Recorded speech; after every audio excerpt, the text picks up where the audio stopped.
So in this video, we're going to talk about man match divider rule cover one coverage. So I know just calling man straight up like cover zero or something like that is really effective just as it is. But if you want to take it up a notch further and you're not really comfortable just running the meta cover zero stuff, I think this coverage might be for you. Okay, so what it is in general is just cover one in this game. Okay, so in particular here, you guys know that I've been kind of running a lot of big nickel over G in this year's game because it's one of the few with all of the calls in terms of match coverages, palms and things like that. It also has kind of an interesting aspect of it in terms of alignment, which we'll get into very, very shortly. But really what I'm going to be talking about in this video applies all the way throughout the game, and even some of the other coverages like cover one press or one robber, or cover one blitzes, things like that. But right here, we're just going to keep it simple and call cover one hole from big nickel over G. And we're going to talk about personnel, matchups, shading, divider rules, the match rules that are actually in cover one, and some tips how you can run it effectively. Okay, so we're going to start with just talking about the matchups, how cover one aligns itself against some of these different looks. And really for this video, I'm only going to show one offensive look, but I'll just kind of try to explain it in a generalized way. Okay, so what you actually have here, this is a nickel set, and how it goes in this particular case, so this is one of the meta looks, right? Trey Y flex or trips tight end, where you have the three wide receivers all to one side. And the way that it actually aligns itself is all three corners, so your left corner, your right corner, and your slot corner are all to that side. Okay, big nickel over G by default has a safety in the slot position, but if you use just one package to the left, it's like a slot cornerback package, it puts an actual CB there, and it also gives you different hot routes, different hot route adjustments for your safeties and that nickel corner as well. But yeah, so you would have, all three of your corners right here. So you have the best possible matchups on that side. And then on the other side, so whether you have a flex tight end or a nub tight end over there, you have your weak side safety, okay? So you guys know that there's this kind of annoying little bug. And by the way, there's gonna be some background construction, just tune it out in your head. Big nickel over G has this annoying bug right now that and a lot of the adjustments that you do, like pressing or backing off or things like that, your safeties can swap essentially. And the reason why I think that is, and is maybe intentional, may not be, I don't know, but it's actually kind of good. So what happens is that your strong safety in, okay, rather than trying to explain it complex, you actually have a weak side safety and a strong side safety. Okay, so every other formation, as far as I know in this game, has a left safety and a right safety. But in big nickel over G, as it is right now, you actually have a weak safety and a strong safety, okay? So why that's good is that you can kind of prioritize. So especially in cover one, you can say the weak side safety is your man guy, because he's always going to come down and be the man coverage on the third wide receiver, likely the tight end. And your strong side safety is always going to be the zone guy, somebody that's playing the deep third, or maybe somebody that you user, and we'll get into that later on the road. And what's cool about it is that if this formation's flipped, whether it's now, whether I flip it now, or whether it's just called flipped, that safety will travel. So no matter what side of the field they are, your strong side safety, again, is your post player. And by the way, I touched this guy over here, so he didn't travel. Normally he would travel all the way. So just be careful not to touch your DBs. Otherwise, if they move guys around, they won't travel with them. And then, that can be detrimental to you. But I like this alignment. Yeah, you always have this guy over here. Now, if it's a regular trips look, just like a Y-off trips or even a bunch, this strong safety will be, again, on the tight end, except on the strong side. Okay, so he'll kind of travel to make sure that your matchup is always the best. Okay, so nice, cool thing. If they patch that swapping safeties bugs, I really hope that this weak side, strong side thing is still a thing. I'd also love it if it was here, like you can have a dedicated 3-tech and 1-tech, but we'll see. Just a quick word on abilities. I think, and this is what I'm going to try, I haven't done it yet, but I think the best would be to stack these corners with mid-route knockout. okay? Because short route, you know, you can't really get open on drags and things like that. Deep routes, maybe you actually want to encourage it because those are high risk throws. And a lot of these routes that tend to beat man, like sharp corner routes, sharp ins, sharp posts, and things like that, or curl routes, are that 10 to 20 range. And having a mid-zone knockout, not a mid-zone knockout, a mid-route knockout, you'll have your, even if your DB's not in a position to pick it off, he'll be able to, in a position to knock it out, okay?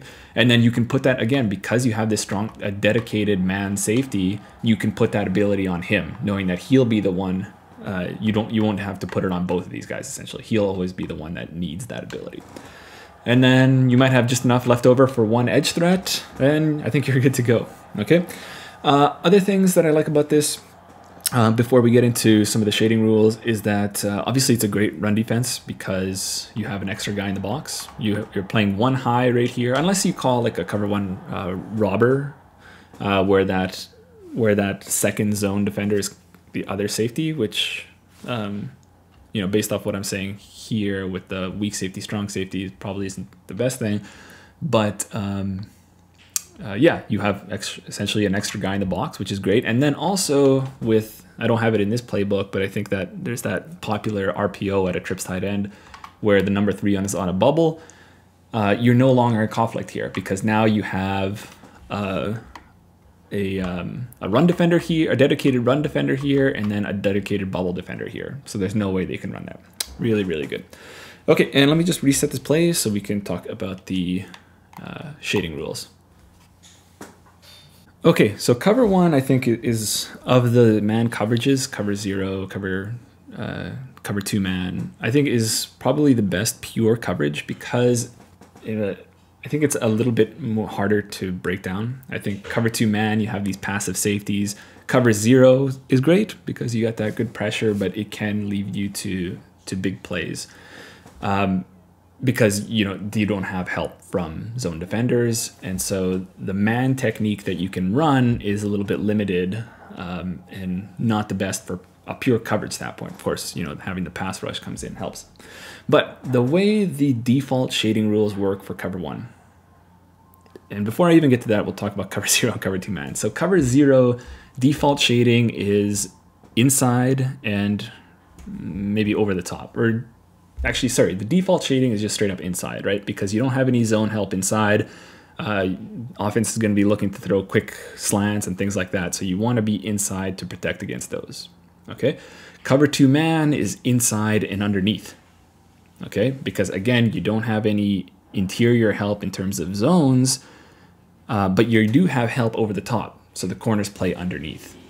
Okay, if that makes sense. Now, cover 1, you have a bit of a mix depending on where the receivers are on the field. Okay, so if the receivers are inside the numbers, there may be some imaginary divider, but I don't know exactly where it is. But let's just for now say inside the numbers, they're going to play an outside shade. And when I say outside shade, it doesn't necessarily mean their default positioning. It means their default positioning plus there is some different technique that they'll play this year. Okay, years past, I didn't really play around the shading because I didn't think any of it really mattered. But this year, I do actually think there's a big importance in terms of shading inside, shading outside, and things like that. And that's why I'm making this video. So these guys right here, I mean, the linebackers will obviously just play their normal techniques. But this safety will play outside shade on the tight end because he has inside help in terms of zone defenders.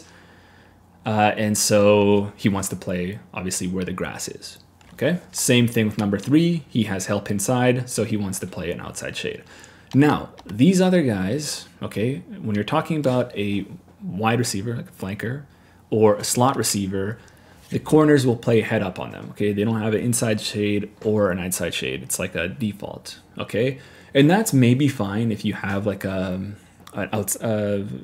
step ahead or really elite matchup and you can just cross that guy out. But especially for me, I never have the best team. I don't have enough, time and energy to build the best team.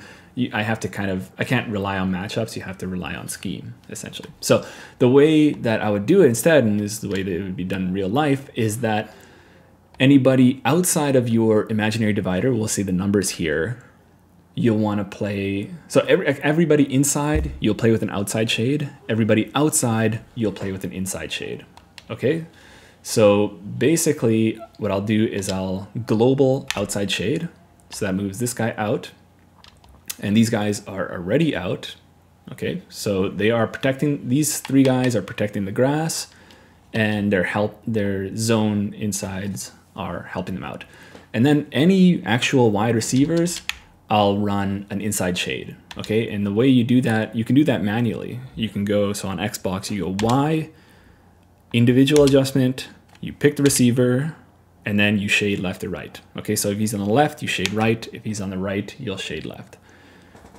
And so that way you really have the best all the way across the board, right? You kind of have a bracket everywhere. You have a bracket here because this guy's playing out and he's having help from the zone guys. We won't talk about the back for now. This guy's essentially playing out, protecting the grass, and he has help from his zone guys.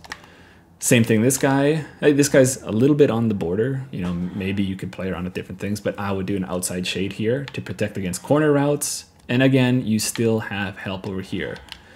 Now, and when you get out here, I think the best is to have the inside shade because the help is the sideline, okay? Right? There's not much room to run corner routes and things like that. So you want to run an inside shade here to be better against those in-breaking routes. Okay, and then now we can get into how these rules actually take place. Okay, so we're gonna start by picking on the slot corner right there. And the way I'm gonna do that is just a really sharp 10-yard out route, okay? So there's no, by default, again, there's no shading on this guy. And he'll do an okay job, but he can still give up pretty good separation if that timing on that throw is right. Now, let's go outside shade. Okay, now with outside shade, he will play that much better, okay? So if I try that again, you'll see there, he'll be in a position to make the play, or if he has an ability, he can knock it out if he's slightly out of step. Okay, that's just one example. It should work like that with corner routes and things like that. Now, he will give up interior routes more if he's outside shaded. So let's go a sharp in route, but that's where your user and the other zones will help out, okay? So in there, you're able to get that in. But again, and we'll talk about user later on, that's where you want to get involved, or you can rely on the mid-route KO. So even if your guy's a step behind, he'll be able to knock that ball out from behind. Okay, so number one receiver, let's pick on him for a little bit. Let's try something a little bit different, a short 5-yard in route. Okay, so we'll throw this at the break with default shading, and you'll see that, oh, okay, that was a hilarious pass lead. Okay, let's do a little bit more of a reasonable pass lead right here. Go there, able to catch that, rack that, and get, you know, actually 10 yards from a 5-yard route. Okay, now exact same thing except with the divider rules. So globally shade everybody outside, and then manually shade inside any receivers that are outside of our divider. Okay, so now exact same thing, but with that inside shade, and we'll throw it, and you'll see that, you know, the defender's in a better position there. Okay, so I'm not saying that you're not going to give up any sort of completions, but I do feel like you are putting your defensive backs in the best possible positions to statistically drop the amount of completions over the course of the game or course of many games. Okay, so last guy we want to just talk about here just to show why shading matters. And let's do it a little bit differently now. Let's go cover zero. So cover zero, and so I have the same matchup over here on the tight end. Okay, but by default, it has more of an inside technique. So let's go, and because the corner route here isn't super sharp, so I'm just going to do a 10-yard out route to show this. Okay, so 10-yard out route, you'll see the type of separation the tight end gets right here, which is obviously quite big. Now we go back to cover one. Okay, so same exact thing, except the corner, or the safety in this case, is playing more of an outside technique. Okay, so now let's see the type of separation that he gets. You see that guy's right there ready to make a play on that. Okay, and that's all because you have this guy and this guy to help inside, so those DBs can play more of an outside technique to protect where the grass is and some of these routes that people like to run. Now you may have seen there that this route is actually really good against man coverage, particularly cover one where you have that outside technique. This crossing route from 4 verticals. most cases, he just completely torches this guy. So you see right there, didn't even have to bullet past that, and you got a 1 touchdown. But that's why, as a user, what I do is user this deep safety right here. So you're looking at the receivers that have inside shade, that have outside shade. So that is the number 2 and the number 3 on the left side, and also the tight end. But I would say here that maybe you could just let this guy win. and you'll actually have help from these guys underneath anyway. So what I would do is I'd key number 3. If he goes out or something like that, then I key number 2.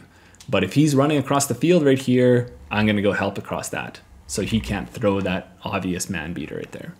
Okay, now if you want to run cover 1 as a base defense, or just a defense that you come in quite a bit, you'll want to understand some of the matching rules so that you don't mess them up, or so that you don't, if they happen, you don't get confused why they're happening. Okay, so you have 2 main matching rules. Okay, number 1 is a funnel.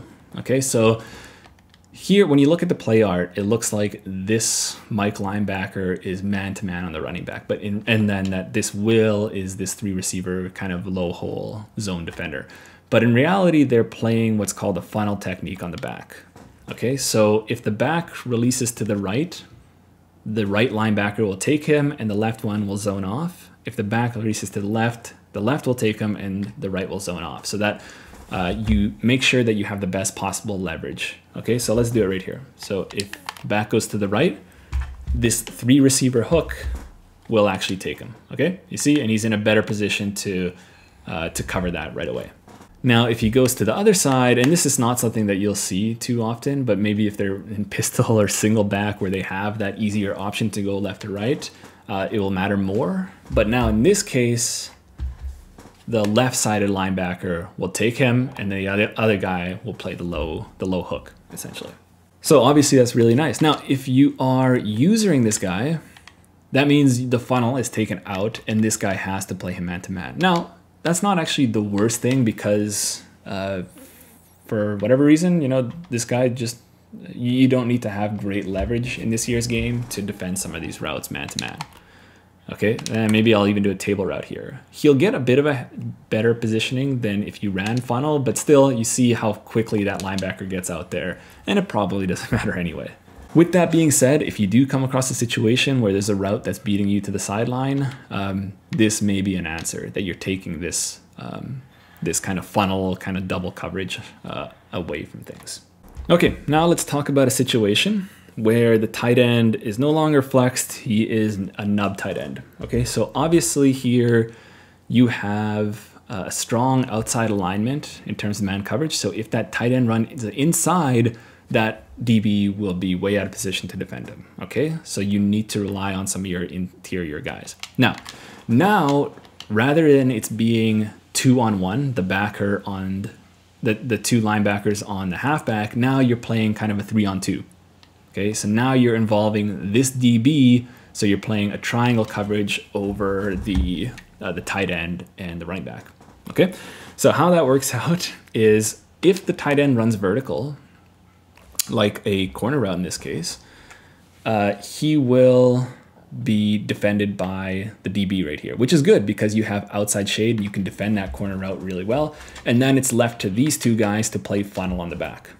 Okay, so that means that now for this route combo, the DB is going to take the corner, and then the right side linebacker will take the flat route. Okay, now let's talk about a different route combination. Okay, so now the tight end is running underneath and the running back is to the flat again. Okay, so now obviously the DB outside is way out of position to defend this drag route.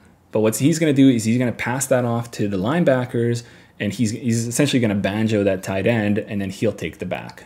Okay, so just like this, you'll see he takes the back, and one of these other guys takes the underneath tight end. So pretty cool, right? Except for the fact that the tight end actually got open there. Now he won't get open every single time, but sometimes he might not. And that kind of depends. You know, these are like linebackers. So if you put actual safeties there, they're going to play that much better. But the other thing is actually, in this case, the 3 receiver hook took him because he was the closest guy. But this guy might actually be in better position to play him. So in this case, you might just user this 3 receiver hook and allow the far linebacker and the DB over there to pass things off in a better way. Okay, so you see here, they pass things off, and this linebacker is much closer to make a play on that tight end dragging underneath. Okay, so those are some of the considerations. I still would prefer to just have good man defenders here.